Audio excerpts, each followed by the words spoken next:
ဘာဖြစ်တဲ့ငယ်ရလဲဆိုတော့အခြေခံနေစားပေါ့နော်အခြေခံနေစားချမ်ပူကျုံပုံအခြေခံနေစားပြီးတော့ဖြတ်တန်းခဲ့ရတယ်ပေါ့3နှစ်ပေါ့အရင်တော့ကတော့ကျောင်းတက်နေရဆိုတော့ကျောင်းပြီးသွားရင်တော့အဲ့လိုဘန်မှာစိတ်ရေးမှလုပ်မယ်ပေါ့ဒါပေမဲ့ဒီလိုမျိုးပဲစပင်ပိုင်းပဲဖြစ်သွားပါအားကြတဲ့လူတွေအရင်တော့မရှိဘူးပေါ့အခုကတော့ရှိတယ်ဆရာမမမိန်ကိုအကုန်လုံးထောကြရတယ်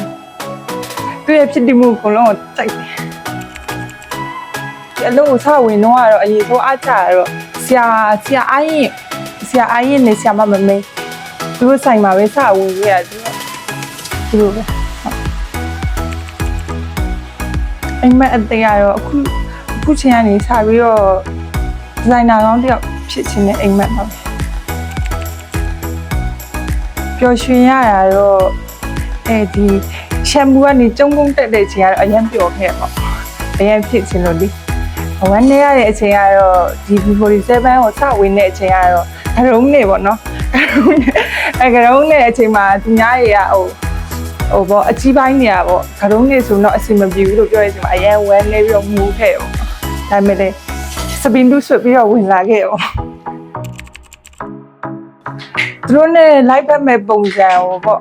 ဒီချာလေးအကြံပေးပြီးတော့လုပ်သွားပေးမယ်ပေါ့